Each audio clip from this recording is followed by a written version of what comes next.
बिस्मिल्लाहिर्रहमानिर्रहीम, अस्सलामुअलैकुम, good morning public, सुबह बखैर। मैं हूँ रुकमा इरफान मलिक, मेरे साथ मौजूद हैं अब्दुर्रऊफ साहब। अस्सलामुअलैकुम। And we missed you yesterday, like always. वजह से मैं नहीं आ सका कल, उसके लिए माजरत आपसे भी और आप तमाम लोगों से भी। और हरमीत की तरफ चलते हैं। पहले तो ज़रा हरमीत का रुख करें ना, कि वहाँ दो तीन चीज़ें बड़ी ज़ोरदार हो रही हैं। एक तो कल सुप्रीम कोर्ट का जो वहाँ पे आर्टिकल 63 तशरीह के लिए रेफरेंस और फिर उसके लिए लार्जर बेंच की तश्कील, ओआईसी वज़रा खारजा की जो मतलब कॉन्फ्रेंस चल रही है वो अच्छा, आज शुरू हो गई है, कल भी मुझे थोड़ा सा लग रहा था कि आज शायद हरमीत हमें शो में ज्वाइन ना कर सके बिकॉज रास्ते बंद है, क्योंकि हमारा इस्लामाबाद वाला दफ्तर भी रेड जोन में आता है। सो आई वाज जस्ट थिंकिंग कि शायद आज हमें ज्वाइन ना कर पाए, बट मेरे ख्याल में चलकर सिचुएशन यूं करके निकल गया होगा। ओके ये हरमीत से पूछते हैं कि आप यूं करके निकले थे या सीधे सीधे आ गए थे? हाँ हरमीत जी बिल्कुल रऊफ साहब, मैं अगर कहूँ इस्लामाबाद के हवाले से तो मुश्किलात तो बहुत ज़्यादा है, और ख़ासकर रेड जोन में जो एरिया आते हैं, बारकों का एरिया जो आता है, वहाँ के लोगों का काफ़ी तकलीफ का सामना है। कल से वो घरों से बाहर बेचारे नहीं निकल सकते हैं, लेकिन हमारा जो ऑफिस है इस बार लकीली ये हुआ है कि कुछ साइट पे उन्होंने कुछ एरियाज जो है वो बंद किया है। हमारा जो रास्ता है ऑफिस के लिए उन्होंने थोड़ा सा हमें इजाज़त मिली है। लेकिन ये है कि आपकी बात दुरुस्त है कि एक तरफ परेड की तैयारियां बड़ी ज़ोर शोर से हैं, वहाँ पे भी हम देख रहे हैं, साथ साथ वहाँ पे भी सिक्योरिटी जो शक्करपड़िया का एरिया है उसको भी काफ़ी बंद कर दिया गया है, वहाँ पे भी रिस्ट्रिक्शंस लगी हैं। इसी तरह रेड जोन भी है और आज ओआईसी होगी। इसके साथ साथ अगर हम देखें तो सियासी मामला जो है, कल सुप्रीम कोर्ट में बिलावल भुट्टो साहब, शहबाज शरीफ साहब और दीगर अपोजिशन के जो लोग थे वो भी गए थे, और बड़ी गहमा गहमी है। और वही जो जिसका खदशा था कि सुप्रीम कोर्ट तक हुकूमत की कोशिश होगी कि इस मामले को सुप्रीम कोर्ट तक ले जाया जाएगा ताकि थोड़ी सी और भी ताखीर हो, और यही फ़ायदा जो आर्टिकल 6 की बात की गई है, तो मेरे ख्याल में आर्टिकल 6 तो पाकिस्तान में जिन पर लगा है, कल इस बात पर भी अटॉर्नी जनरल साहब ने जब बात हुई थी सुप्रीम कोर्ट में, तो चीफ जस्टिस साहब भी मुस्कुराते रहे। सो देखते हैं सर कि क्या होता है। ये तमाम तर मामलात हम आगे चलकर डिस्कस भी करेंगे। ओवरऑल जानना था कि अभी क्या क्या हैपनिंग्स हैं और क्या मामलात हैं, तैयारियां किस किस्म की हैं। अभी हम जरा अपनी क्विकली टॉप स्टोरीज अपने बहुत कुछ है बोलने के लिए हमारे पास, फिर उसके बाद बहुत कुछ है। सो हम स्टार्ट करेंगे डेली डोज के साथ, जिसके बाद हम गुफ्तगू करेंगे। ओआईसी का इजलास, 150 से ज़ायद करारदादें पेश होने का इम्कान है, इसके असरात क्या होंगे इसको देखेंगे। साथ ही साथ अपोजिशन ने स्पीकर के खिलाफ आर्टिकल 6 लगाने का मुतालबा किया है। आर्टिकल 6 का नफाज हो सकता है, नहीं हो सकता है, किन सूरतों में किया जा सकता है, इसको भी हम देखेंगे। बैरिस्टर वकास अब्रेज हमारे साथ शो में मौजूद होंगे। अपार्ट फ्रॉम दिस एक बहुत ही इंपॉर्टेंट टॉपिक, मर्दों का गंजापन। नॉर्मली मैं ये देखती हूँ ख़वातीन में हेयर फॉल होता है, ये बहुत ही कोई 100 में से अगर देख लें तो 2 ख़वातीन गंजेपन का शिकार होती होंगी, ये भी शायद बहुत मुश्किल है।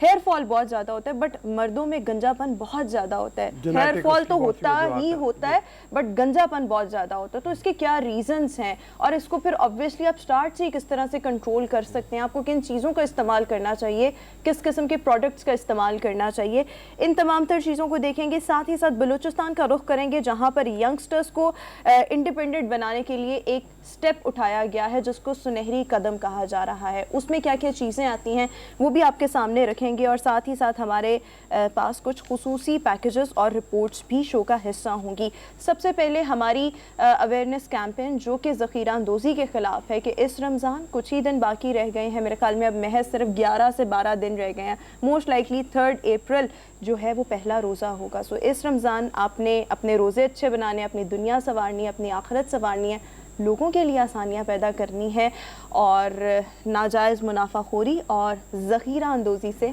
इज्तनाब करना है। जी बिल्कुल, हम बारहा ये बात करते रहे हैं कि अल्लाह ताला ने जैसे इरशाद फरमाया कुरान मजीद में सूरह बकरा में, उसकी आयत 34 के हम हवाले देते रहे हैं, हदीस का हवाला दिया।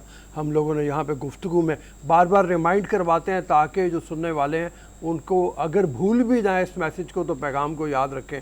और वो ये है कि अल्लाह की नाराज़गी का सबब बनता है जब आप ज़ख़ीरा को अंदोज़ी करते हैं और नाजायज़ मुनाफा कमाते हैं। अच्छा मैसेज है कि मतलब आप लोगों के लिए आसानियाँ पैदा करो ताकि रब्बे कायनात आपके लिए आसानियाँ पैदा करें। बस लोग इस पर थोड़ा बहुत अमल कर लें, बिकॉज हम इस काविश में अपना थोड़ा बहुत हिस्सा डालने की कोशिश कर रहे हैं एंड वी होप कि इसके कोई पॉजिटिव असरात शायद जो हमारे देखने वाले हैं उन तक पहुंचेंगे ही अभी आप ये देखो, हाल ये है कि इन्हीं दिनों में, चंद दिनों के अंदर अंदर ऑयल की कीमत कहाँ से कहाँ पहुंच गई है। ये खुर्दनी ऑयल की मैं बात कर रहा हूँ, जो खाने का तेल है, और उसके साथ आटे की कीमत कई इलाकों में आ रहा है, बढ़ा दी है लोगों ने। महंगाई उसी तरह से बढ़ती चली जा रही है। हमारी कोशिश अपनी जगह मौजूद है कि वो उनके ज़ख़ीरा अंदोज़ों के ख़िलाफ़, मतलब जो रमज़ान में जो करते हैं, लेकिन ये जो बाकी ये लोग हैं इनके बारे में भी कुछ होना चाहिए। बिल्कुल, पता नहीं क्यों ये समझने से बालातर हैं, और मेरे ख्याल में जो लोग बाज नहीं आते बिकॉज ना उनको अपनी दुनिया की परवाह है और आखिरत के मामलात, हर एक का यही दिमाग होता है कि तब की तब देखी जाएगी और इस तरह अभी तो जो वक्त गुजरे। इस पर हुकूमत को बड़े स्ट्रिक्ट एक्शंस लेने की ज़रूरत है।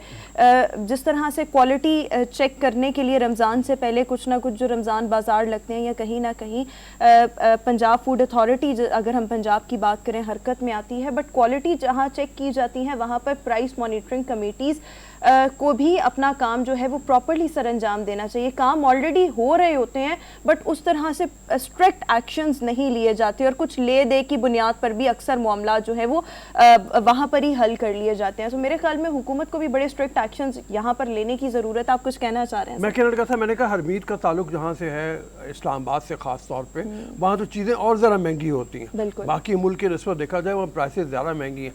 जी हरमीत, आपने देखा है इन दिनों में जो फ़र्क पड़ा है? आपकी बात, हाँ रऊफ साहब, मैं एक चीज़ बताऊं कि खासकर जो रावलपिंडी और इस्लामाबाद का ये शहर है, ये दोनों बहुत ज़्यादा महंगे, क्योंकि मैं पाकिस्तान के तकरीबन बड़े शहरों में मेरी ज़िंदगी गुजरी है और मैंने देखा और आना जाना भी रहता है। लेकिन अगर हम रावलपिंडी और इस्लामाबाद की बात करें तो यहाँ पे फिर इस्लामाबाद रावलपिंडी से और ज़्यादा महंगा है। लेकिन आपकी बात दुरुस्त है, मुझे रोमा की बात अच्छी लगी कि खासकर ज़ख़ीरा अंदोज़ तो एक्टिव हो गए हैं, जिस तरह आप फरमा रहे हैं कि 55 रुपये फ़ी किलो जो है वो इजाफा घी में कर दिया गया है।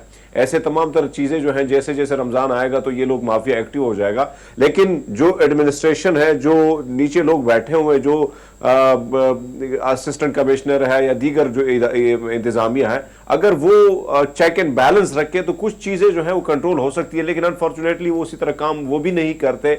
अगर कैमरे की नजर आ जाते हैं वो लोग तो जाके वो थोड़ा बहुत काम तो कर लेते हैं, लेकिन वैसे हमें वो भी एक्टिव दिखाई नहीं देते।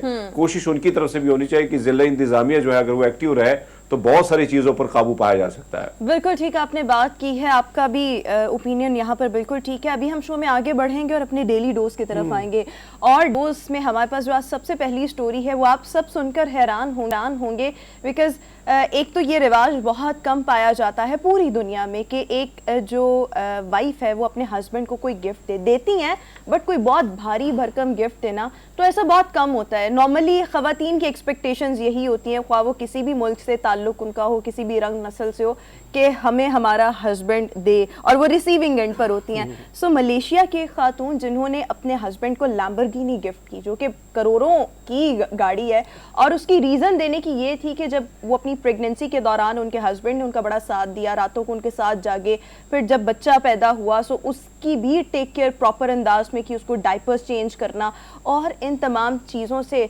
वाइफ जनाब बहुत खुश हुई और उसने ये गिफ्ट दिया। सो इससे चले आप अगर इतनी महंगी गाड़ी नहीं दे सकते, बट एटलीस्ट अगर आपका खावंद इतना सपोर्टिव है, so just for the sake of gift कह लें, अप्रिसिएशन कह लें, ये चीज़ें होती हैं token of love, token of appreciation, उनके तौर पर कुछ ना कुछ गिव एंड टेक जरूर होना चाहिए, कोई ना कोई चीज, प्यार का इज़हार। 8.5 अच्छा, वैसे मैं एक बात ऐड करना चाहूंगा रऊफ साहब। हाँ रोमा, वहां पे ये होता है कि तो खातून की जन्म से गिफ्ट दिया गया, वहां पे जब शादी होती है तो मर्द को खातून के घर ही जाना पड़ता है। अच्छा, दुल्हा बन के, वो जैसे यहाँ दुल्हन घर आती है दूल्हे के घर, वहां दूल्हा जो है दुल्हन के घर जाता है। अच्छा, फिर वो उधर ही रहता है, यानी उधर ही उसका कयाम रहता है फिर।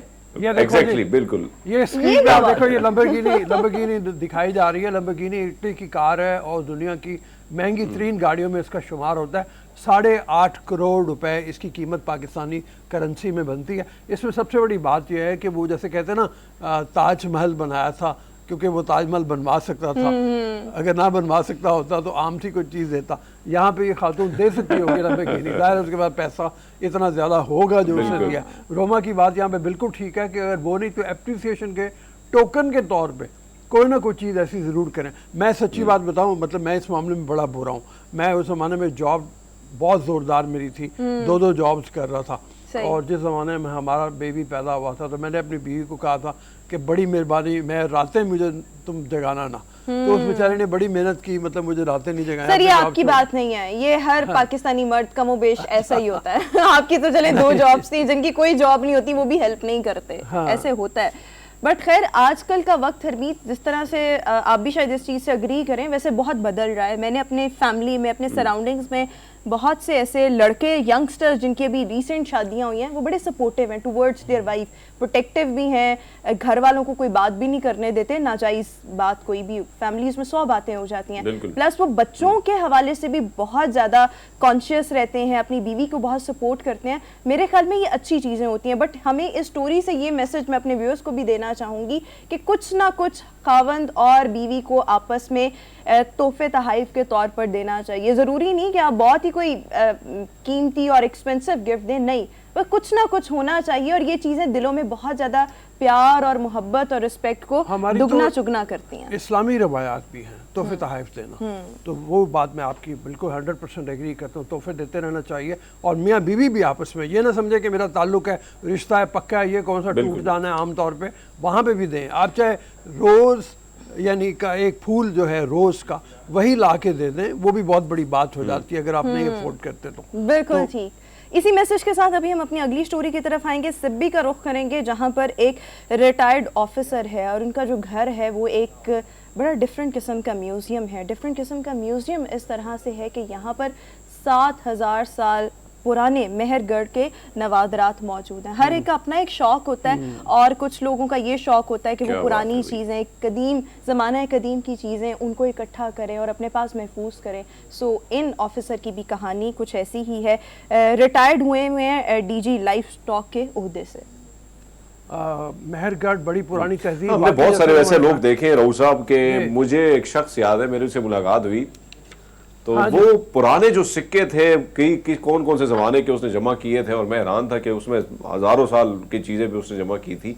तो ऐसे कई ना कई लोगों को बड़ा ज़्यादा शौक होता है और कई ना कई चीज़ें जो है वो जमा करके वो रख लेते हैं, और ये भी एक शौक है। देखें उसने पूरा घर से सजा दिया, पूरा घर म्यूजियम बना दिया हुआ है, प्राइवेट म्यूजियम के तौर पे उसको देख रहे हैं। पूरा घर म्यूजियम बन गया। अच्छा ये तो चले म्यूजियम है और ये शौक की सारी बात है, लेकिन मेरे ख्याल में हर इंसान की ज़िंदगी में, हमारी ज़िंदगी में कोई ना कोई एक्टिविटी, कोई ना कोई शौक किसी भी नौयत का ज़रूर होना चाहिए, ताकि आपकी एक मसरूफियत भी रहे और आप फिर जब उन चीज़ों को देखते हैं तो आपको एक बड़ा अच्छा प्लेयर और सेंस ऑफ सेटिस्फेक्शन फील होती है। सो मेरे ख्याल में कोई ना कोई शौक होना, कोई ना कोई हॉबी होना, वो किसी भी नौयत की हो, वो ज़रूरी है। मेरे घर में अगर आप आओ ना, मेरे घर में अगर आप आओ हरमीत और रोमा, तो आपको किताबें ही किताबें नजर आएंगी। मुझे पता था। हाँ, चार बेडरूम है, उनमें 3 के अंदर किताबें फैली हुई हैं। हाँ, तो ये शौक की बात है ना, शौक की बात है, और होना चाहिए शौक किसी ना किसी चीज का जरूर होना चाहिए। उसमें मेरा अब दखल कम है, मेरे बेटे का ज्यादा है कि जो मुझसे भी ज्यादा शौकीन है किताबें जमा करने। बिकॉज आपके बेटे ने आपको हमेशा देखा, अपनी वालदा को देखा, आपको देखा कि आप लोग बुक रीडिंग करते थे, और उसमें भी ये शौक डेवलप हुआ और फिर इकट्ठा करने का किताबें, जो कि बहुत ही खूबसूरत शौक है। आजकल की जनरेशन, शायद मैं भी उसमें थोड़ी बहुत शामिल हूँ कि नहीं हम ख्याल करते या इतनी ये आदत डेवलप नहीं हुई होती, बट ये चीज़ें होनी चाहिए। इसी के साथ हम अपनी लास्ट स्टोरी की तरफ आएंगे, डेली डोज की। और इस स्टोरी में हम आपको बयान करेंगे कि जहाँ मुख्तलिफ लोगों को अपने इर्द गिर्द के लोगों से प्यार होता है, घर के लोगों से प्यार होता है, पेट से प्यार होता है, कुछ लोगों को अपने प्लांट से बहुत प्यार होता है, इसी तरह कुछ लोगों को अपने घरों से बहुत डिफरेंट किस्म की उनसियत होती है। घरों से सभी को होती है, लेकिन बात को ज्यादा होती है।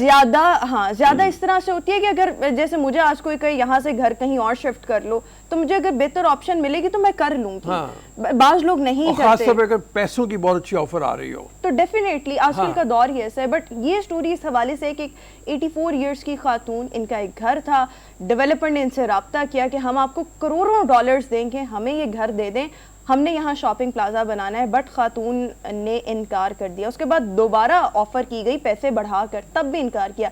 3 ऑफर्स ठुकराने के बाद उन्होंने कहा नहीं, मुझे अपने इस घर से बहुत प्यार है। 2006 की बात है जब इन खातून को फाइनल ऑफर की गई कि आपको इसके बदले एक घर और दिया जाएगा। सो उन्होंने वो एक्सेप्ट कर लिया और कुछ ही अरसे के बाद वो इंतकाल भी कर गई और जाते जाते वो अपना घर जिससे उनको बहुत प्यार था वो अपने ये जो डेवलपर था उसी के नाम कर गई। और उसी ये को चाइना की भी इस तरह की एक स्टोरी मैंने देखी थी कि जहाँ पे शाहरा के एक बहुत बड़ी शाहरा के दरमियान में एक घर है, एक जोड़े का, कपल का, और वो गवर्नमेंट उसमें इन्वॉल्व थी। उनको ऑफर की, उन्होंने देने से इनकार कर दिया, तो ये हुआ कि सड़क का रुख मोड़ दिया गया। अब दोनों तरफ से सड़क यूं करके जा रही है और दरमियान में उनका घर है, उन्होंने देने से इनकार कर दिया था। तो वो घरों की मोहब्बत जो है वो, जैसे रोमा ने कहा कि वो इतनी ज़्यादा बादलों को होती है कि पैसा उसके सामने कोई हैसियत नहीं रखता। बिल्कुल ठीक हो गया। सो ये तो था हमारा डेली डोज। अभी हम शो में एक ब्रेक, शाम के ब्रेक के बाद दोबारा हाजिर होंगे कुछ नए मौज़ूआत के साथ। Stay with us and good morning.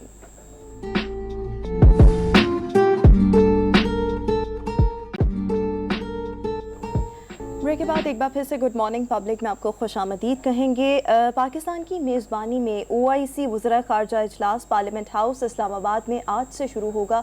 2 रोज़ा ये इजलास है जिसमें मुख्तलिफ उमूर ज़ेर गौर आएंगे। मेनली बात होगी अफ़गानिस्तान को लेकर, मसला कश्मीर को लेकर, मुस्लिम उम्मा को इस वक्त जितने भी चैलेंजेस दरपेश हैं उन पर भी गौर किया जाएगा।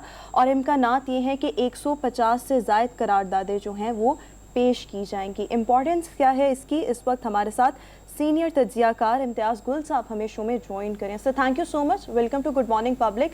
सर सबसे तमाम तर हालात और 150 के करीब जो करारदादें हैं वो भी पेश होने का इम्कान है। ये बताइएगा कि OIC के इस इजलास की अहमियत आप क्या देख रहे हैं और इसके असरात।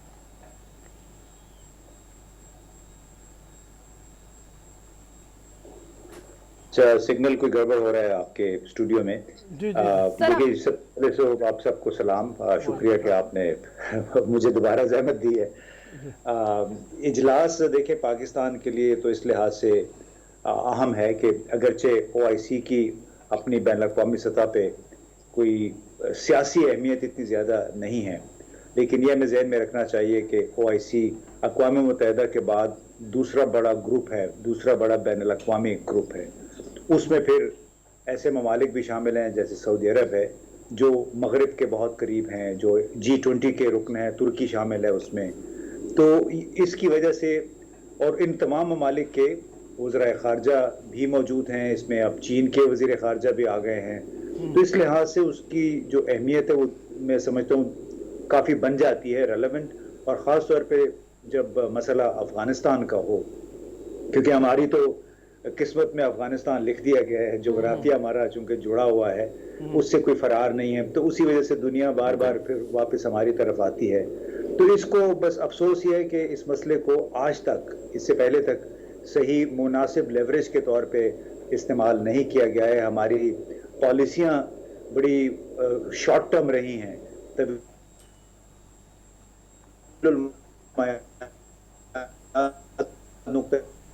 कि खुद ऐसे हम फिर मसाइल में घिर गए अपने हुक्मरानों की वजह से कि हम बस मसाइल की दलदल में धंसते चले गए हैं। तो उम्मीद है कि इस इजलास के ज़रिए पाकिस्तान की जो अहमियत है सियासी जोग्राफियाई वो दोबारा असर्ट होगी। इम्तियाज़ साहब ये फरमाइए कि मुझे याद है 74 में सरबराह कॉन्फ्रेंस हुई थी OIC की, सेकंड शायद वो कॉन्फ्रेंस थी जो बहुत बड़ी थी, जिसमें शाह फैसल क्या और कर्नल गद्दाफ़ी क्या, यासर अरफात, दुनिया के बड़े बड़े तमाम जो इस्लामी ममालिक के सरबराहान थे, उन्होंने भुट्टो साहब की क़यादत में यहाँ पे इकट्ठे हुए थे और बहुत बड़े बड़े एजेंडा थे जिनके ऊपर प्लान हुआ था कि काम किया जाएगा। लेकिन फिर हुआ क्या, मुख्तलिफ साजिशें हुई, उसको नाकाम बनाया गया, बहुत से सरबराहान कत्ल हुए, बहुत से हटा दिए गए। तो उस वक्त से लेके मुझे लगता है कि मुसलसल OIC ज़वाल का शिकार ही रही है, उसको कभी भी इस तरीके से वो पनप नहीं पाई। अंदरूनी खलफशार भी बहुत ज़्यादा है, अंदरूनी मसाइल भी बहुत ज़्यादा हैं, जो मुल्कों की लड़ाइयाँ हैं, आपस में ग्रुप्स बने हुए हैं। ऐसे में कोई मौसर किरदार अब कोई अदा कर पाएगी OIC? देखिए जो भाई आपने जो उसके माजी की तरफ इशारा किया है, हमारे चूँकि बुनियादी तौर पे जो इस्लामी ममालिक हैं, इस्लामी ममालिक में जमहूरियत नहीं है, इस्लाम का यानी दीन का नाम इस्तेमाल करते हैं हमारे हुक्मरान, अक्सर हुक्मरान इन ममालिक में। कहीं पे आमरीत है, जमहूरियत का तो नामो निशान बहुत कम मुल्कों में है। तो उसकी वजह से अंदरूनी तौर पे ये मुआशरे कमज़ोर हैं, इंटेलेक्चुअली तरक्की नहीं कर सके हैं, जमहूरी तौर पे भी तरक्की, जमहूरी रवैये वहाँ पे नहीं पनप सके हैं। जिसकी वजह से इस ग्रुप को बैन अवी सियासत में वो अहमियत हासिल नहीं हो सकी जिसका तसव्वुर किया गया था। मौजूदा सूरत हाल में बिलाशुबा एक बार फिर इस लिहाज से रेलेवेंट ज़रूर हो गई है कि तुर्की G20 का रुकन मुल्क है, सऊदी अरब G20 का मुल्क है, चीन अपना एक मखसूस उसका एक बहुत बड़ा वज़न है उसने अपना ये वज़न काफ़ी हद तक OIC के पलड़े में डाल दिया है। उन मसाइल की वजह से जिनका ताल्लुक इस्लामी दुनिया से नहीं है बल्कि जिनका ताल्लुक आलमी और इलाकाई अमन और इस्तेहकाम से है, ब्लॉक पॉलिटिक्स के साथ है, तो इसलिए मेरा ख्याल है चीन की भी ख्वाहिश है कि वो इस ग्रुप के साथ जुड़ा रहे, बल्कि भारत को भी OIC में एक मुबस्सिर की हैसियत किसी हद तक हासिल है। और दुबई में जो इजलास हुआ था 2 साल पहले, वहाँ तो सुषमा स्वराज साहबा जो फिर मरहूम हो गई, उन्होंने उसमें शिरकत भी की थी। तो मेरा ख्याल है कि नई सूरत हाल में जितने भी ये ममालिक हैं, अगर वो इकट्ठे रह सकें और जो बड़ी इस खत्ते की सबसे बड़ी कुव्वत है, चाहे चीन है, भारत है, उनको भी साथ लेके चल सकें, तो बिलाशुबा इसकी अहमियत फिर बढ़ जाती है। ठीक है जी हरमीत। अच्छा सर, अगर हम देखें इस वक्त शदीद तनाव चल रहा है, सियासी तनाव अगर पाकिस्तान में बात की जाए, वज़ीर-ए-आज़म इमरान खान को इस बड़े बुहरान का भी सामना है, तो ऐसे में वज़ीर-ए-आज़म इमरान खान साहब जो है OIC से कितना फ़ायदा समेट सकते हैं? देखिए, OIC एक खारजा बुनियादी फॉरेन इशू है, उसका पाकिस्तान की पार्लियामान के अंदर जो नंबर्स हैं उनके साथ तो कोई ताल्लुक नहीं है, यानी तो वो तो फ़ायदा तो इसी सूरत में हो सकता है कि पाकिस्तान के अंदर जो पावर सेंटर्स हैं वो इस अमर का फ़ैसला कर लें। आज बल्कि मैं वसीम सजाद साहब का बयान भी पढ़ रहा था, साबिक हमारे अबूरी सदर थे सेनेट के चेयरमैन, कि जी अदलिया को, फ़ौज को सियासत में हिस्सा नहीं लेना चाहिए, उनका कोई अमली किरदार नहीं होना चाहिए। हमारी फ़ौज के मौजूदा सरबराह भी यही कहते रहे हैं, लेकिन अगर आप छः में गोइयाँ सुने तो आपको तासुर इसके बरक्स मिलता है। तो मसला हमारा अंदरूनी ये है कि जो हमारे पावर सेंटर्स हैं, जब तक वो until they walk the talk, यानी वो अपनी बातचीत पे अगर अमल दरामद नहीं करते, वो बयानात, वो दावे जो करते हैं उस पर अमल ना करें, उस वक्त तक अंदरूनी तौर पे हम खलफशार का ही शिकार रहेंगे और बड़ी इंतहाई अफसोसनाक सूरत हाल है। मैं आप तीनों मेज़बानों को के सामने अपनी फ्रस्ट्रेशन भी रखता हूँ कि जब 1989 में बेनज़ीर भुट्टो साहिबा के खिलाफ अदम एतमाद की तहरीक हुई थी, तो यही चौधरी शुजात थे, यही शेख रशीद थे मेरे सामने। मैं जब इजलास के जब वोट उसकी करारदाद नाकाम हो गई थी, तो ये इतनी गालियां दे रहे थे बेनज़ीर भुट्टो साहिबा को, ये सब मिला के, वो अंग्रेजी में कहते हैं कि दे वर फ्यूमिंग, क्योंकि उनके पास नंबर्स पूरे नहीं हो सके थे। फिर वो आपको मालूम है कि जो नवाज शरीफ साहब ने भी किया, वो छांगा मांगा मरी, बहुत सारी अब इसके साथ इस्तिलाहात भी वाबस्ता हो गई है।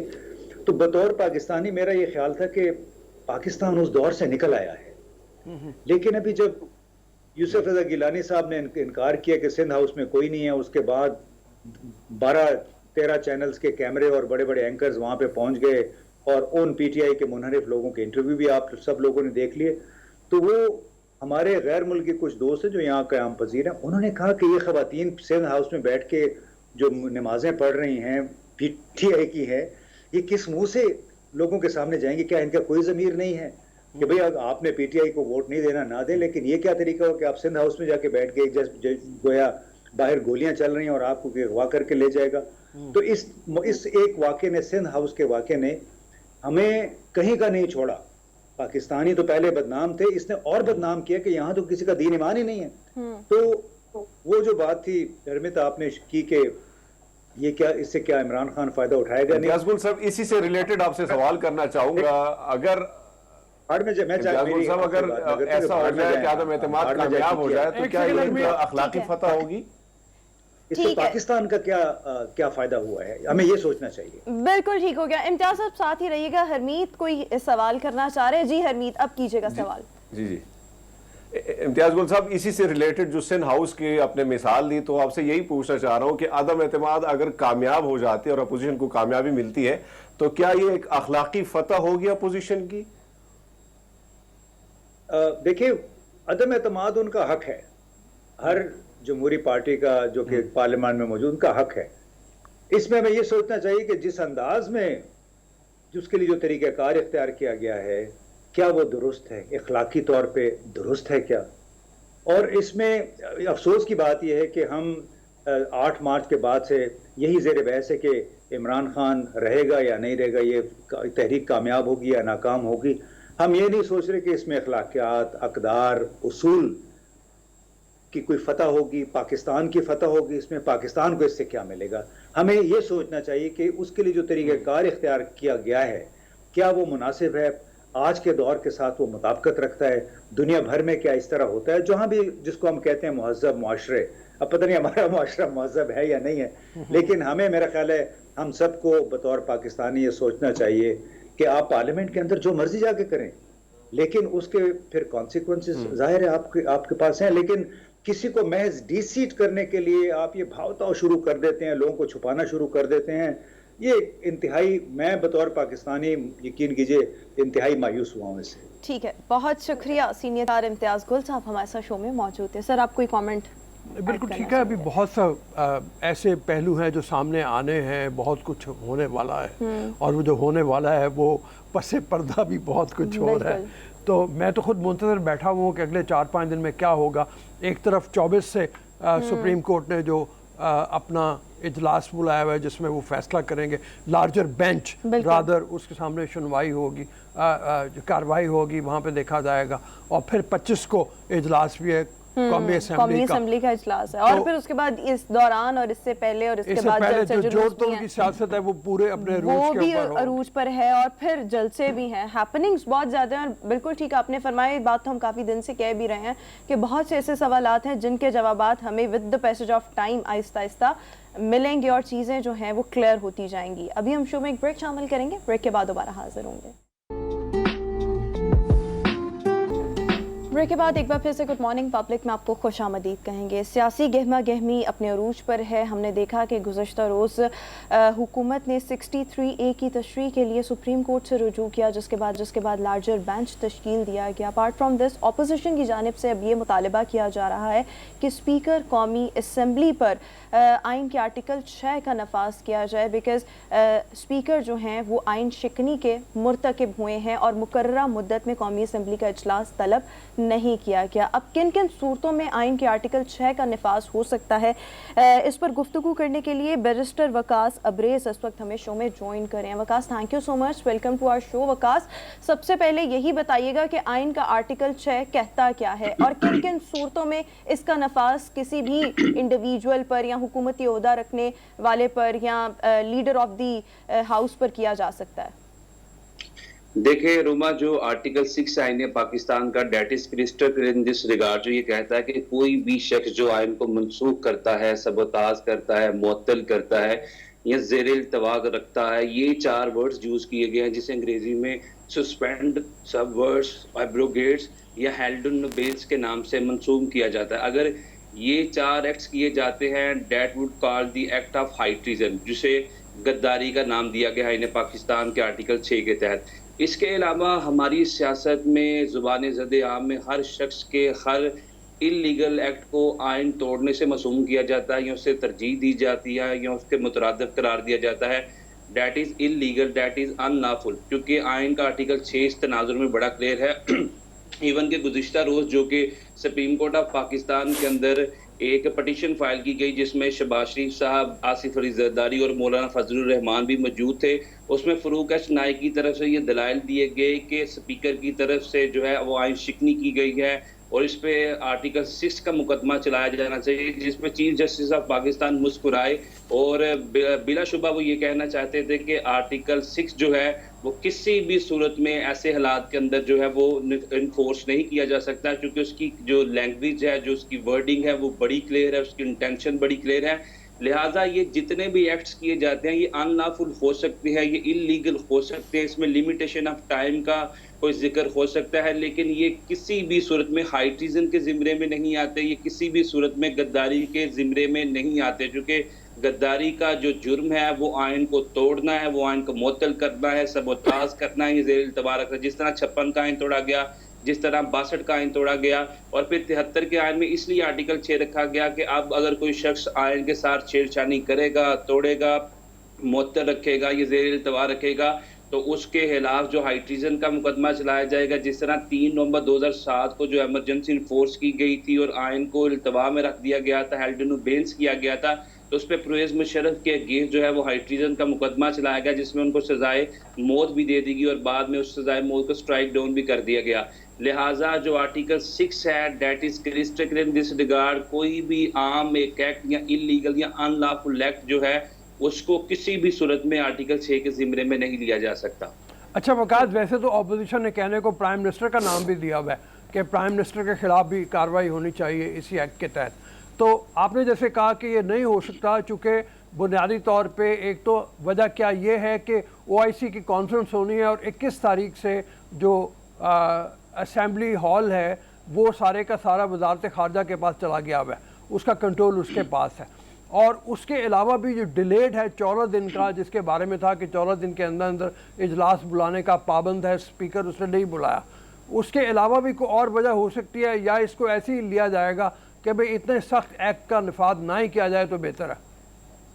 देखिए राउफ साहब, there are so many reason, multiple reason है इसके। मेरे नज़दीक जो बतौर स्टूडेंट ऑफ लॉ में देखते, चूंकि इसके अंदर 14 दिन के अंदर इजलास इसलिए नहीं बुलाया गया कि किसी तरीके से इसमें तगयीर की जाए, और जो कल सदारती रेफरेंस भी एक दायर कर दिया गया गवर्नमेंट की तरफ से, उसके बाद मेरे ख्याल में जब 25 तारीख को ये इजलास बुलाया जाएगा, ये मैं प्रेडिक्शन कर रहा हूँ आपके प्रोग्राम में, हाँ। तो उस वक्त भी स्पीकर जो है वो इजलास की सदारत कर रहे होंगे, प्रिजाइड कर रहे होंगे, लेकिन स्पीकर साहब वो मुनहरिफ अरकान जो कि अपना वोट जब वजीर आजम के अगेंस्ट देंगे, उस वोट को उस वक्त तक गिनती में शुमार नहीं करेंगे या उसको चैलेंजिंग वोट में रखेंगे जब तक सुप्रीम कोर्ट ऑफ पाकिस्तान की एजुडिकेशन नहीं आ जाएगी सदारती रेफरेंस में। क्योंकि सदारती रेफरेंस में भी ये 4 चीज़ें पूछी गई हैं कि जो मुनहरिफ अरकान हैं उनके वोट को क्या गिनती में शुमार किया जाएगा या नहीं किया जाएगा। तो मेरे ख्याल में ये सारी की सारी चीज़ें इल्तवा में चली जाएंगी, पेंडिंग चली जाएंगी, और इससे 15 दिन की या 1 महीने की एक्सरसाइज में PTI की गवर्नमेंट को ये फिर से मौका मिल जाएगा। जिस तरह 2 दिन कबल वज़ीर आज़म अपने खिताब में ये कह रहे थे कि जितने भी मुनहरिफ अरकान अगर वो वापस आना चाहें तो मैं एक बाप की तरह उनको माफ़ कर सकता हूँ। तो मैं ये समझता हूँ कि इसको टूल देने की कोशिश की जाएगी, इल्तवा में रखने की कोशिश की जाएगी, जिसका अल्टीमेट बेनिफिट जो है वो PTI की हुकूमत देना चाहेगी, और किसी तरीके से भी कोशिश की जाएगी कि इनकी हुकूमत जो है वो उसके against vote of no confidence prove ना हो सके।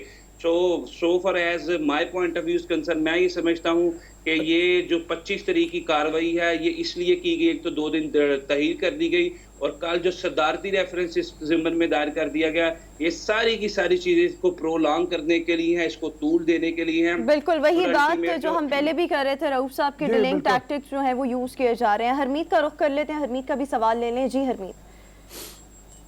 जी, मैं वकास आपका की मौजूदगी फ़ायदा उठा लेता हूँ। आर्टिकल 63A के हवाले से थोड़ा सा बताइएगा, इसकी तशरीह क्या आईनी तौर पर क्या इसकी तशरीह है कि जो मुनहरिफ अराकीन है क्या वो वोट जो है पहले दे सकते हैं या इस्तीफा वो उनको पहले देना होगा? थोड़ा सा इस हवाले से थोड़ा सा बताइएगा।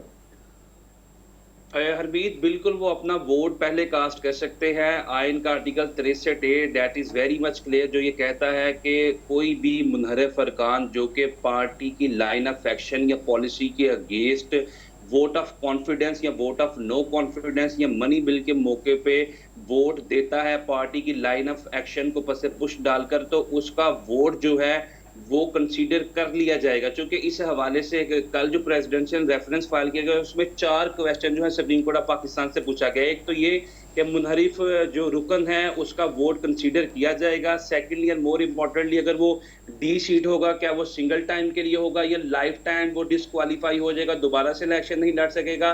Last but not the least, क्या मुनहरिफ अरकान को वोट देने से रोका जा सकता है? तो ये 4 क्वेश्चन जो हैं वो सुप्रीम कोर्ट ऑफ पाकिस्तान के सामने रखे गए हैं। जहां तक मेरा हम्बल ओपिनियन है, मैं ये समझता हूं कि वो वोट दे सकता है और जो वोट है वो गिनती में शुमार होगा, और उसके बाद वो जो पार्लियामेंटेरियन है वो जो डी सीट होगा वो सिंगल टाइम के लिए डी सीट होगा, उसकी डिसक्वालिफिकेशन हमेशा के लिए नहीं हो सकती। क्योंकि इस तरह तो अगर कोई भी प्राइम मिनिस्टर सिंगल मेजॉरिटी के साथ हाउस में आता है और उसके नीचे बैठे हुए MNA उसी पार्टी में अगर उसको पार्टी के ओपिनियन से, अगर पार्टी की परफॉर्मेंस से इख्तलाफ है, तो वो प्राइम मिनिस्टर को कभी भी घर नहीं भेज सकेंगे। लिहाजा वो रुकन जो है जिसको पार्टी की पॉलिसी से इन्हराफ है, बिल्कुल ठीक है वो वकास, जाहिर हो थैंक यू, चुका है। बहुत मेहरबानी, बड़ी तफसील से बताया जिस तरह से। और ये कार्रवाई अभी होनी है, 24 तारीख को शुरू हो जाएगी, वक्त ही बताएगा क्या होना है। अभी बिल्कुल। और बहुत जो कुछ एक है। बहुत अहम सवाल सबके माइंड में आ रहा है, उसका जवाब जो वकास की तरफ से आया वो यही है कि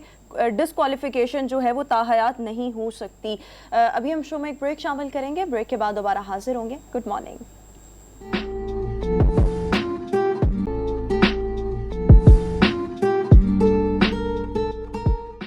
ब्रेक के बाद एक बार फिर से गुड मॉर्निंग पब्लिक में आपको खुशामदीद कहेंगे। बलूचिस्तान जो कि पाकिस्तान का रकबे के लिहाज से सबसे बड़ा सूबा है, लेकिन बुनियादी सहूलियात से महरूम है। यहाँ पर हमने कुछ रोज़ पहले भी डिस्कस किया था कि मुख्तलिफ इदारे, मुख्तलिफ फलाही इदारे और नौजवान अपनी कैपेसिटी में रहकर सूबे की बेहतरी के लिए बहुत कुछ कर रहे हैं।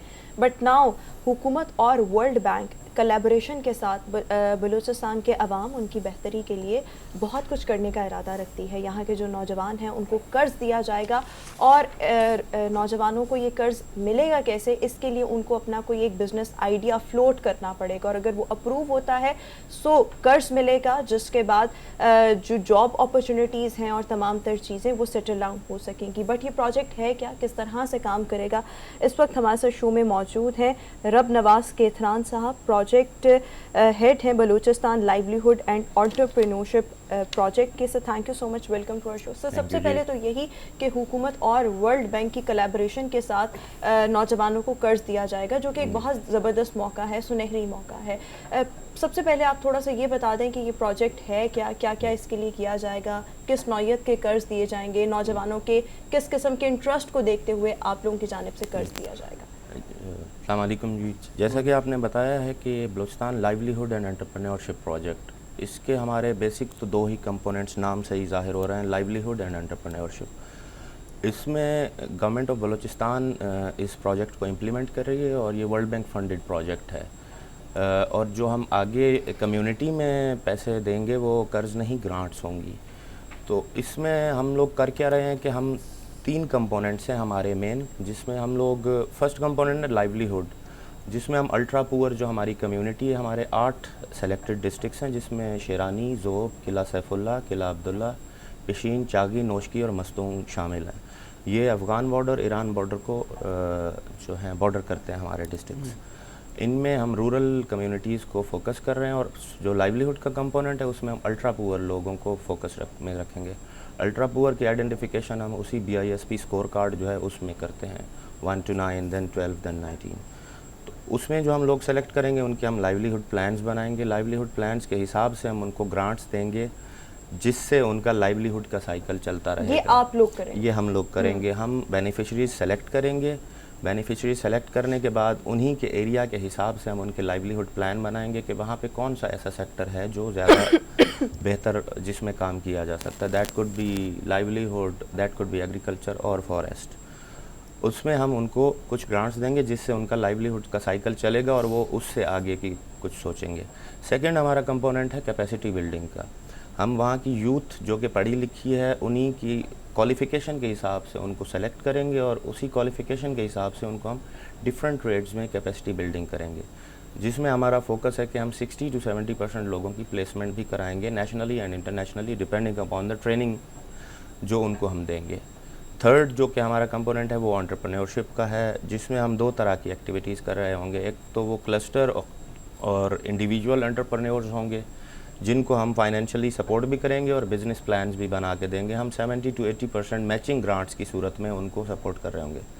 मैचिंग ग्रांट ये होता है कि if we are investing on something 100 rupees, तो उसमें से 80 रुपये हम देंगे, 20 रुपये जो हमारा स्टार्टअप होगा या जो हमारा एंटरप्रेन्योर होगा वो देगा, क्योंकि उससे सस्टेनेबिलिटी इंश्योर होती है और एक ऑनरशिप उसकी तरफ से भी आएगी जिसको वो चलाने में ज़्यादा उसके लिए बेहतर होगा।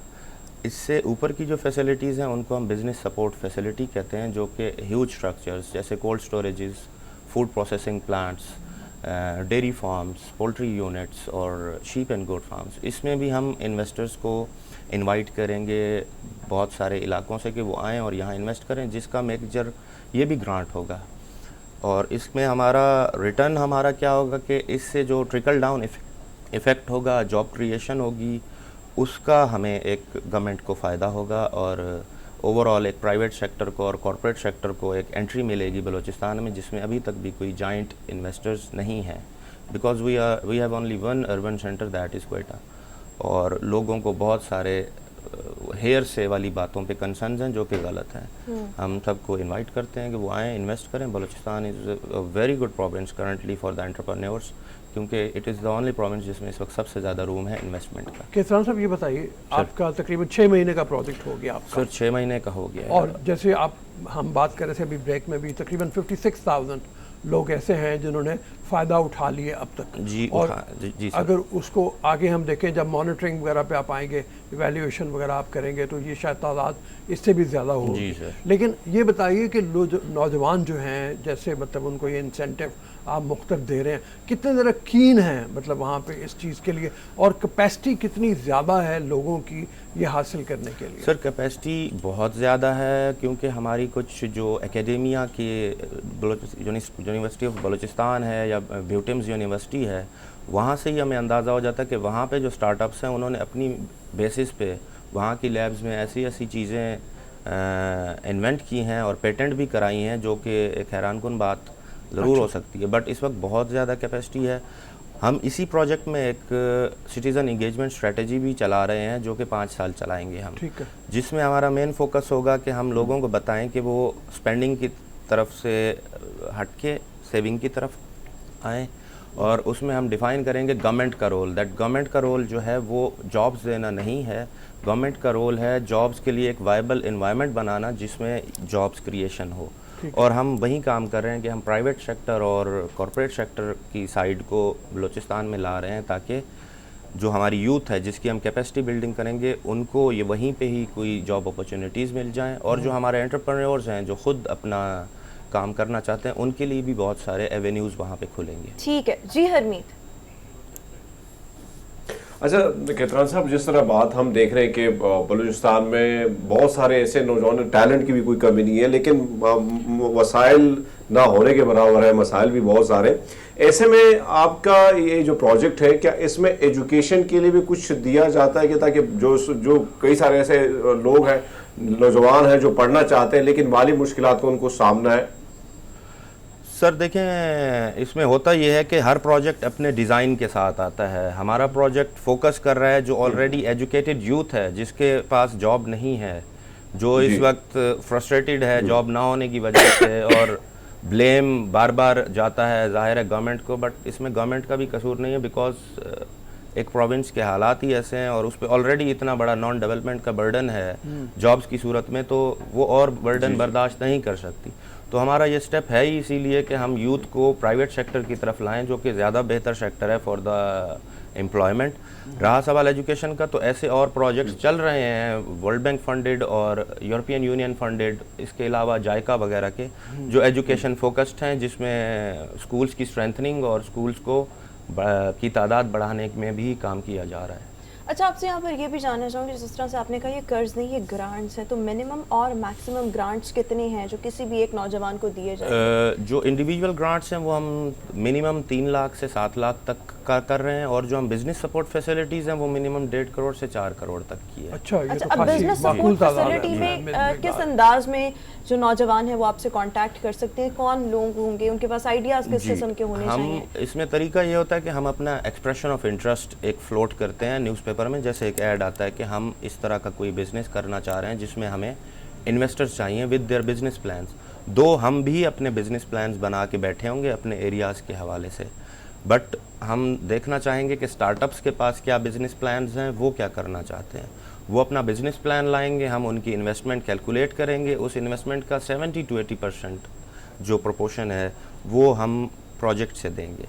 20% वो देगा, that could be in form of cash और काइंड, जिसमें वो ज़मीन भी दे सकता है, जिसमें वो कोई और चीज़ भी अपनी दे सकता है, बट उससे हम इसका कोई अच्छा, अभी पेबैक आपको नहीं 6 महीने जिस तरह से हो गए हैं, तो आपके पास कौन कौन से बिजनेस प्लान आए या हमारे आपने खुद से पास सोचे? इस वक्त हम जो बिज़नेस प्लान्स आ चुके हैं वो हम डेयरी में, लाइफ स्टॉक में और एग्रीकल्चर में है।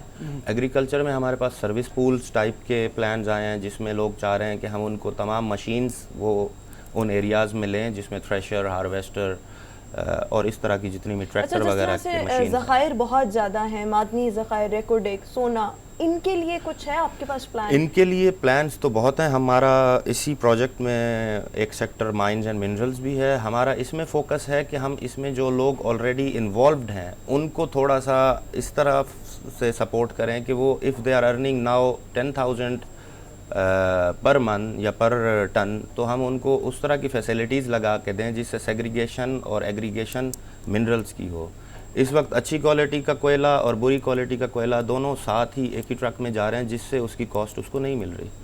हम कोशिश कर रहे हैं कि हम वो प्लांट्स इनको लगा के दें जिससे सेग्रीगेशन हो जाए, जो लो क्वालिटी मिनरल्स हैं और हाई क्वालिटी मिनरल्स हैं वो सेग्रीगेट हो जाए। इसमें ये बताएं, यस हाँ, इसमें ये बताएं कि मतलब जैसे आपने 1.5 करोड़ 2 करोड़ की बात की है, सर। उसमें 20% जो है वो उसने अपना इंटरेस्ट, तो वो तो ज़रा अमीर तबके में मतलब चला जाता है जब इतना ज़्यादा पैसा आता है तो। सर बात ये है कि हम तो ग्रास रूट से ही शुरू कर रहे हैं। ये डिपेंड करता है स्टार्टअप पे कि वो कितना 20% में इन्वेस्ट कर सकता है। ठीक है। हम उसको हर लेवल पे सपोर्ट करेंगे। ये नहीं है कि अगर उसके पास 1.5 करोड़ वाली कोई इन्वेस्टमेंट नहीं है तो हम उसको उससे नीचे वाली इन्वेस्टमेंट पे ऑफर करेंगे।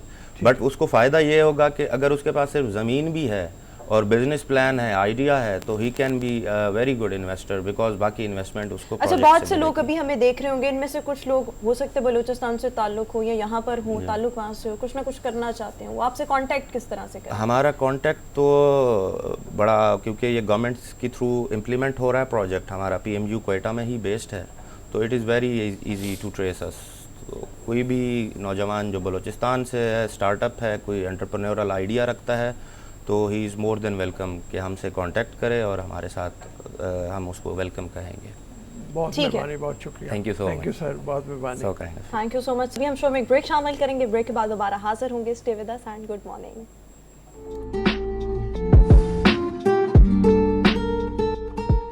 ब्रेक के बाद एक बार फिर से गुड मॉर्निंग पब्लिक में आपको खुशामदीद कहेंगे। मर्दों में गंजापन बहुत ही ज़्यादा कॉमन होता है और ये हर उम्र के आदमी को मुतासर कर सकता है। अगर हम ख़वातीन के साथ कंपैरिजन में देखें तो ख़वातीन में हेयर फॉल की शिकायत बहुत ज़्यादा देखी जाती है, स्पेशली जब ख़वातीन आजकल मुख्तलिफ़ किस्म के जो चीज़ें चल रही हैं, बालों में ब्लो ड्राई करवा लिया, आयरनिंग करवा ली, डाई करवा लिया, इन चीज़ों से ये चीज़ें होती हैं। लेकिन गंजेपन की शिकायत बहुत रेयर होती है कि आपके बाल कंप्लीटली गायब हो जाएं, लेकिन ये मर्दों में बहुत ज़्यादा होता है। इसकी रीज़न्स क्या हैं कि ख़वातीन को ये चीज़ उतना मुतासर नहीं करती जितना मर्दों में करती है, और फिर बहुत से मर्दों को करती है उम्र के किसी न किसी हिस्से में। सो रीज़न्स पर आज बात करेंगे और इन इश्यूज़ को हम किस तरह से कोई भी एक आदमी सॉर्ट आउट कर सकता है। हमारे साथ aesthetic physician doctor Arina Farooq हमें शो में ज्वाइन करिए। Arina, thank you so much, welcome to our show. सबसे पहले जिस तरह से मैंने अपने इंट्रो में ही बताया कि ये चीज़ मर्दों में बहुत ज़्यादा कॉमन है, ये कॉमन इतनी क्यों है? क्या रीजंस है? क्या कोई जेनेटिकली इश्यूज होते हैं या क्या है? क्या सबसे पहले अगर ये मर्दों में बहुत ज़्यादा है तो औरतें जो हैं वो अपने न्यूट्रिशनल डेफिशिएंसी का बहुत ख्याल रखती हैं। आपने देखा होगा औरतें सप्लीमेंट्स लेना शुरू कर देती हैं, अपनी डाइट का बहुत ज़्यादा ख्याल रखती हैं। जो मर्द होते हैं वो अपनी न्यूट्रिशन डेफिशिएंसी का ख्याल नहीं रखते, ठीक है। सेकंड चीज़ आ जाती है डाइट। उनको जो मिलता है वो खा लेते हैं, वो प्रॉपर डाइट नहीं करते, प्रॉपर अपना एक मील प्लान नहीं लेके जाते, उनको जो उनकी बॉडी की रिक्वायरमेंट होती हैं वो चीज़ें नहीं करते, तो वो डाइट। सेकंड आ जाता है एंड्रोजेनिक एलोपेशिया। ये एक हार्मोन है जो कि मर्दों में पाया जाता है और पहले ज़माने में होता था कि 40-50 ईयर्स में ना ये आपके बाल झड़ना शुरू होते थे। अब क्या होता है कि अब 18 ईयर्स में आपका मर्दों में जो हार्मोन होता है वो इंक्रीज़ हो जाता है, तो आपका हेयर फॉल बहुत ज़्यादा शुरू हो जाता है। सेकंड हम ये आ जाते हैं कि जब हम जाते हैं सैलून्स में, हम अनहाइजीन चीज़ें यूज़ करते हैं। आपकी बॉडी में कोई भी डिज़ीज़ आती है, जैसे अगर किसी को डायबिटीज़ हो गई है, किसी को स्ट्रेस आ जाता है, उसकी वजह से बहुत ज़्यादा आपका हेयर फॉल होता है। सेकंड, हम अनहाइजीन चीज़ें यूज़ करते हैं, सैलून जाते हैं, ब्लो ड्रायर उनका यूज़ करते हैं, कटिंग करवाने के लिए उनकी चीज़ें यूज़ करते हैं, ठीक है, वो सब। एलोपेशिया जो होता है उससे भी, सोराइसिस होता है उससे भी आपका हेयर फॉल बहुत ज़्यादा हो जाता है। इन सब चीज़ों को हम मैनेज कर सकते हैं। अगर तो किसी को न्यूट्रिशनल डेफिशिएंसी है तो उसकी न्यूट्रिशन वैल्यू पूरी कर देंगे। अगर किसी को डाइट की वजह से हो रहा है तो हम उसकी डाइट मेंटेन करते हैं, उसकी डाइट में चीज़ें बेहतर कर देते हैं। अगर किसी को एंड्रोजेनिक एलोपेशिया जो कि at the age of 18 years आपका स्टार्ट हो जाता है, तो हम उसमें हमारे काफ़ी ज़्यादा प्रोसीजर्स हैं, जैसा कि PRP ओल्ड वर्जन है, जैसे एक आईफोन का ओल्ड वर्जन होता है, एक न्यू वर्जन होता है, हम लोग इन्हें इंट्रोड्यूस किए PRF और उसके बहुत अच्छे रिजल्ट्स हैं, हम लोग वो करते हैं। उसकी 3 से 4 सिटिंग्स होती हैं और उसके बाद परफेक्ट आपको ज़रूरत ही नहीं पड़ती, बाकी आप अपनी होम केयर करते हो, शैम्पू वगैरह, आपका हेयर फॉल बिल्कुल ठीक हो जाता है।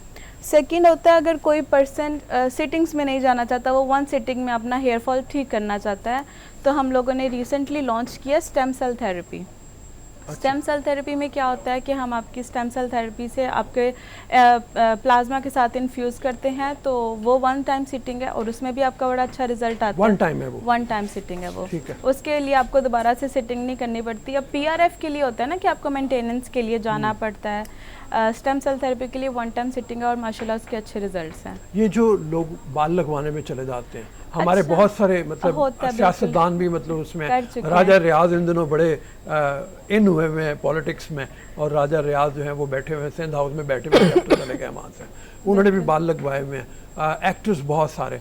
तो ये सोल्यूशन है शहबाज शरीफ, मतलब बहुत ज़्यादा उन्होंने भी लगवाए। लेकिन अगर क्लिनिकल एक्सपीरियंस को देखा जाए तो पीडियो थ्रेड्स जो हैं और ये जो हेयर ट्रांसप्लांट हैं, इनके रिजल्ट्स इतने अच्छे नहीं है, इतने लॉन्ग लास्टिंग नहीं है। ठीक है, वही आप PRF की, वो मैं वैसी बात कर रहा हूँ, शहबाज शरीफ और नवाज शरीफ दोनों ने लगवाए थे, लेकिन नवाज शरीफ के जल्दी ख़त्म हो गए, शहबाज शरीफ के चल रहे हैं अभी तक। वही बात आ जाती है ना कि फिर न्यूट्रिशनल डेफिशिएंसी भी होती है ना किसी में। अच्छा। किसी में डाइट का हो गया, फिर किसी में हार्मोनल चेंजेस होगी, अगर मर्दों का हार्मोन बहुत ज़्यादा होने लग जाता है तो बाल गिरना शुरू हो जाते हैं, फिर वो मैटर करता है ना। सही जी हरमीत।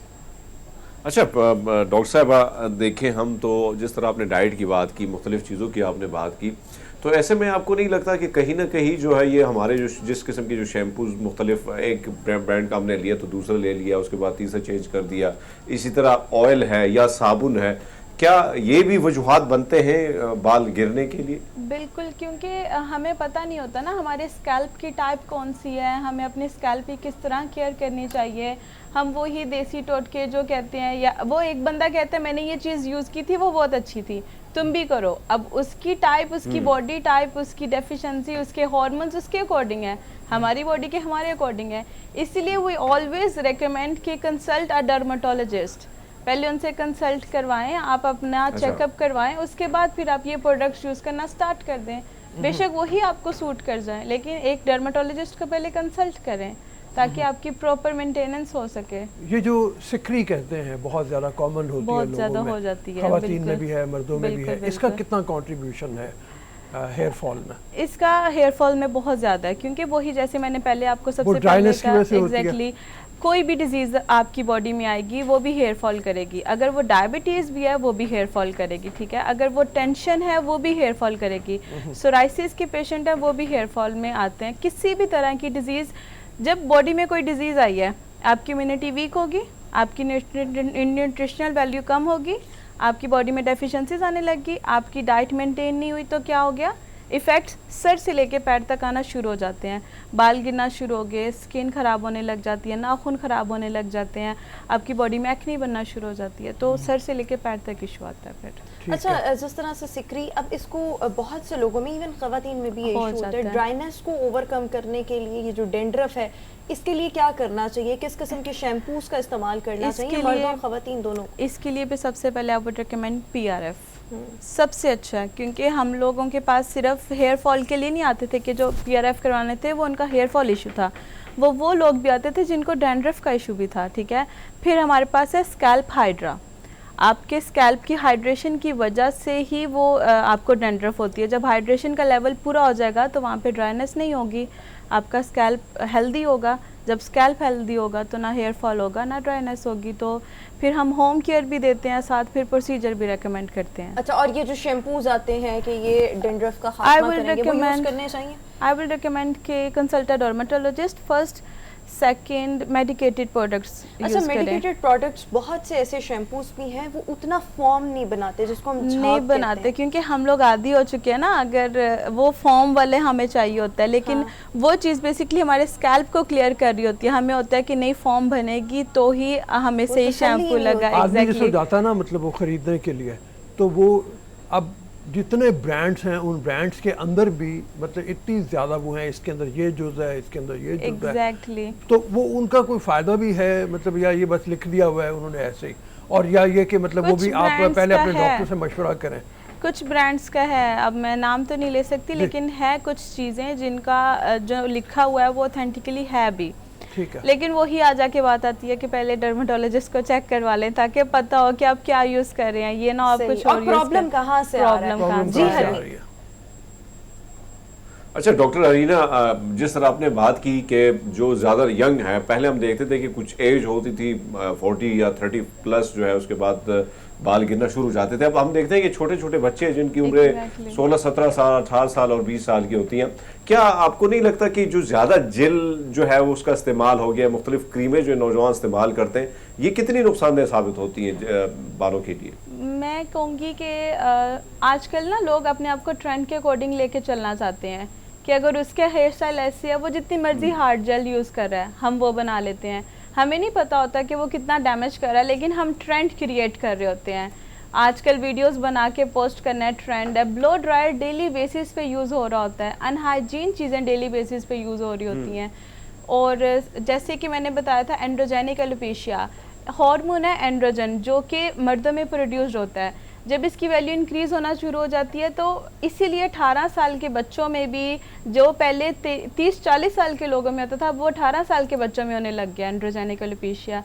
यही वजह उनकी। अच्छा, अक्सर मेडिकल स्टोर्स पर या सड़क किनारे बहुत बड़े बड़े बैनर्स लगे होते हैं कि मर्दों में गंजेपन का खात्मा यकीनी 100%। ये चीज़ें क्या यूज़ करनी चाहिए? कुछ उसमें मेडिसिन होती हैं जो आपने खानी होती हैं, कुछ आपके लिए लगाने के लिए कोई तेल होते हैं, किसी का नाम मैं नाम क्या लूँ, बट बड़ी अजीबोगरीब नाम होते हैं। नहीं, इसी तरह होते हैं, तेल होते हैं बेसिकली, वो लोग मिक्सचर देते हैं ऑयल का और बोलते हैं कि ये लगाएं और इस तरह करें, लेकिन वही आ जाके बात आ जाती है कि वही अगर आप उस पे पैसे लगा रहे हैं, वही एक डर्मेटोलॉजिस्ट को एक दफ़ा चेक करवा लें। मे बी आपको लगता है कि ये चीज़ें फ़ायदा देती हैं? I don't think so.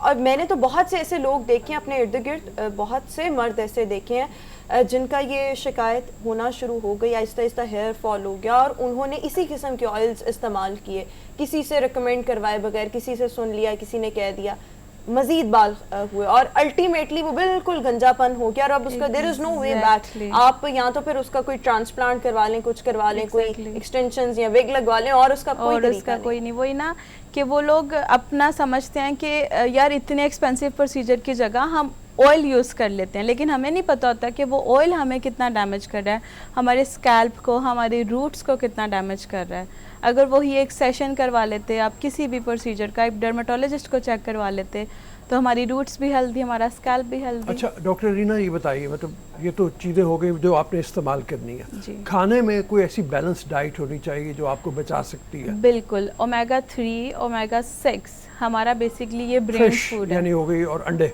नहीं, फिश ले सकते हैं, या फिर आप ले सकते हैं आमंड्स, ड्राई फ्रूट्स, बादाम ले लें, अखरोट ले लें, पिस्ताशियो ले लें, कैश्यू नट्स ले लें। ये चीज़ें आप ऐड कर सकते हैं। जैसे चाय पी रहे हैं तो 5 बादाम रख लें। चाय का कप, अब हर मर्द ऑफिस में जाता है, वो चाय लाजमी लेता है, वो उसको चाहिए कि 5 बादाम अपने साथ रख ले, अखरोट अपने साथ रख ले चाय के साथ। ये चीज़ें कर सकते हैं।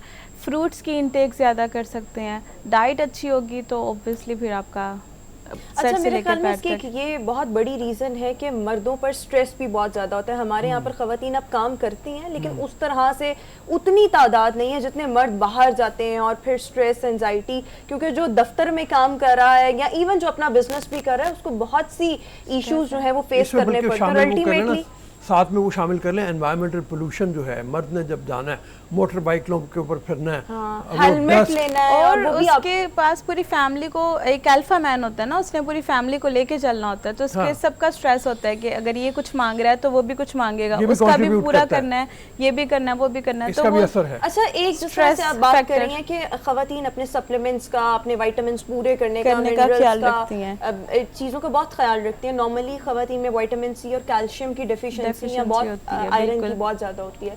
मर्दों में कौन कौन सी डेफिशिएंसीज जो है वो कॉमन होती हैं और उसके लिए उनको क्या क्या चीज़ें इस्तेमाल करनी चाहिए? एक तो आपने omega 3 and omega 3 omega 6 from these what else? Basically मर्दों में यही होता है कि ब्रेन फूड क्या है हमारा, ये omega 3 omega 6 fish oil coconut oil, ये चीज़ें हमारा ब्रेन फूड है। मर्द जब काम करते हैं उनकी डेली एक्टिविटी बहुत अच्छी होती है, वो अपने आप को वेल मेंटेन रखते हैं, लेकिन वो अपनी ब्रेन हेल्थ का ख्याल नहीं रखते। ठीक है, ब्रेन हेल्थ में जब ये चीज़ें ऐड करेंगे, विटामिन डी ऐड करेंगे, ओमेगा 3 ऐड करेंगे, ओमेगा 6 ऐड करेंगे, कैल्शियम भी मर्दों को ज़रूरी है, कैल्शियम भी ऐड करेंगे। अच्छा, कैल्शियम अभी तक जो है ना वो यही समझा गया है कि ख़वातीन नहीं, ये चीज़ रॉन्ग है। मर्दों में भी डेफिशिएंसी होती है, वो अलग बात है कि वो नेचुरली स्ट्रॉन्ग हैं, लेकिन उनको ये चीज़ें मेंटेन करनी पड़ेंगी। Vitamin D, calcium, omega 3 omega 6 अगर ये साथ लेके चलें तो परफेक्ट। ठीक हो गया, बहुत शुक्रिया डॉक्टर अरीना हमारे साथ शो में मौजूद थी। और मर्द किस तरह से गन अवॉइड कर सकते हैं, हेयर फॉल से बच सकते हैं, तमाम तर चीज़ें बड़ी तफसीलन डॉक्टर साहिबा ने एक्सप्लेन की। अभी हम शो में एक ब्रेक शामिल करेंगे, वापस आएंगे एक ब्रेक के बाद।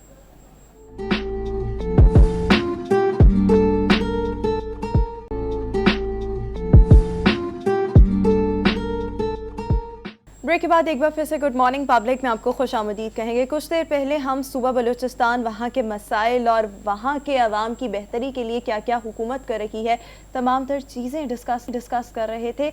अभी हम बलूचिस्तान का दोबारा से रुख करेंगे जहाँ पर लोगों की एक्टिविटीज़ के लिए मुख्तलिफ इवेंट्स का भी इनेकाद किया जाता है और इन्हीं में से एक इवेंट कह लें फेस्टिविटी का माहौल, शूटिंग मुकाबले सिब्बी मेला जिसको कहा जाता है और पूरे बलूचिस्तान बोलें और Balochistan commissioner Sibi division rifle shooting मुकाबला है जिसका पैकेज हम आपको दिखाने जा रहे हैं। किस तरह से ये लोग, एक तो ये ना कि वहाँ पे जो कबायली इलाके हैं हमारे, जो आप खैबर पख्तूनख्वा के कह लें, बलूचिस्तान के रहने में, वैसे गन एक ज़रा कल्चर में मतलब आ जाती है। और वो निशानेबाजी, वहाँ पे हंटिंग के मुकाबले भी किसी ज़माने में बहुत हुआ करते थे। हरमीत का ज़रा रुख कर लें, हरमीत ने कभी कोई ऐसा मुकाबला देखा है बलूचिस्तान का? कोई भी हो, चलेंगे तो अपने इलाके में देखें। वैसे तो आपकी बात ठीक है, हमारे जो मुख्तलिफ इलाके हैं रोमा, और वहाँ पे मुख्तलिफ जो वहाँ के जो मुकामी खेल होते हैं, वो दीगर जो चीज़ें होती हैं तो बड़ी मज़े की होती है। बहुत सारी ये बात हम देख रहे हैं कि एक सोशल मीडिया और फिर इलेक्ट्रॉनिक मीडिया में कम से कम ये सारा दे दिए कि वहाँ की जो चीज़ें हैं वो प्रोग्रामों में, इन चीज़ों में शामिल होती है, तो लोग भी अवेयर होते हैं साथ साथ। लेकिन ये बहुत पुरानी, सदियों पुरानी जो रीत रिवाज हैं गाँव और देहातों और मुख्तलिफ शहरों की, तो इसका मज़ा ही कुछ और होता है। मैं तो बहुत सारे ऐसे बलूचिस्तान या सिंध जो है पर मुख्तलिफ इलाक़ों में गया हूँ, तो वहाँ पर सारी चीज़ें मैंने देखी हैं, तो बड़ा मज़ा ही आता है। और वहाँ के ट्रेडिशनल, वहाँ के जो गाने, वहाँ के खाने, बहुत सारी चीज़ें ऐसी होती हैं कि आपको अपनी तरफ बड़े अट्रैक्ट करती हैं। पहले रिपोर्ट देख ले मेरे ख्याल में फिर। हाँ, जिस मुकाबले की अभी हम कुछ झलकियाँ दिखाने जा रहे हैं उसमें बहुत से निशानाबाजों ने हिस्सा लिया, अपनी महारत का भी मुजाहिरा किया। क्या महारत थी उनकी और क्या फेस्टिविटी थी, आइए चलकर देखते हैं। मुकाबला है, सख्त हदफ है, 200 मीटर की दूरी का निशाना बनाना है। बलूचिस्तान राइफल शूटिंग के मुकाबलों को फरोख देने के लिए all Balochistan commissioner Sibi division rifle shooting बासिलसिला सिब्बी मेला 2022 मुकाबलों का इनकाद किया गया। राइफल शूटिंग मुकाबलों के मेहमान खसूसी बलाज अजीज कमिश्नर सिब्बी डिवीजन थे। उनके हमरा डिप्टी कमिश्नर सिब्बी और SSP पुलिस सिब्बी भी मौजूद थे। राइफल शूटिंग मुकाबलों में बलूचिस्तान भर से आए हुए 300 मायानाज निशानाबाजों ने हिस्सा लिया और अपनी महारत का मुजाहिरा किया।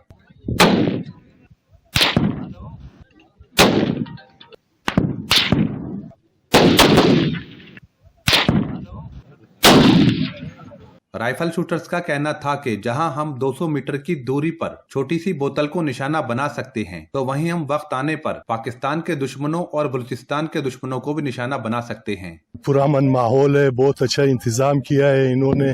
वक्त आने पर इंशाल्लाह हम लोग इसी तरह जो बोतल को निशाना बनाते हैं, इसी तरह हम लोग पाकिस्तान के दुश्मनों को और बलूचिस्तान के दुश्मनों को भी निशाना बना सकते हैं। सबसे जो महंगा इवेंट है वो है निशानाबाजी, जिसमें बड़े महंगे बंदूक लिए जाते हैं, इसमें गोलियां महंगी होती है। लूनी गांव में मुनक्किद राइफल शूटिंग के मुकाबलों में मायानाज निशानाबाजों के साथ 12 साला बच्चे ने भी अपने हदफ को हिट किया। मुल्क भर से मायानाज टीमें हिस्सा ले रही हैं और अपनी निशानेबाजी के जौहर दिखा रहे हैं। तकरीब के इख्तिताम पर मेहमान खसूसी ने राइफल शूटिंग के मुकाबलों में अव्वल पोजीशन पर आने वाले शूटर्स को 1 लाख रुपए, दोयम को 75,000 रुपए और सोयम पोजीशन पर आने वाले शूटर्स को 50,000 रुपए नकद इनाम दिए। राइफल शूटिंग के मुकाबलों में जहां मायानाज निशानाबाजों ने राइफल शूटिंग में अपने अपने जोर दिखाए, तो वहीं शूटर्स का कहना था कि ऐसे मुकाबलों के इनकाद से आवाम को बेहतर तफरी के मौके फराम होते हैं। कैमरा टीम इमरान मिर्जा बेग के साथ reporter Kamran Ahmad, public news, Sibi Balochistan.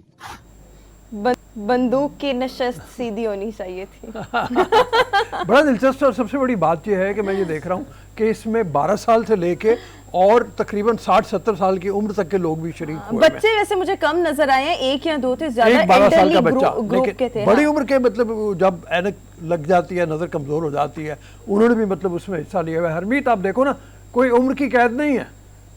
बिल्कुल, हाँ, मैं वही देख रहा था कि सारे अगर हम देखें तो बच्चे भी उसमें शामिल हैं, लेकिन वो देखें कि मुख्तलिफ उम्र के लोग भी बैठे हो, लेकिन शौक है, शौक किसी उम्र में भी दिल करता है कि पूरा करने का वो।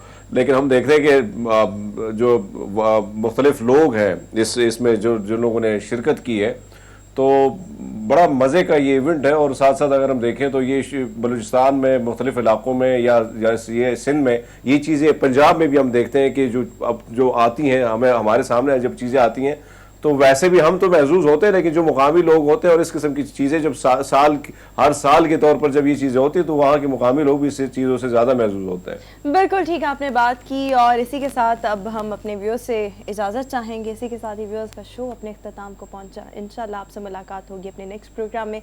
बहुत सा ख्याल रखिएगा, हमें दीजिए इजाज़त। अल्लाह हाफ़िज़।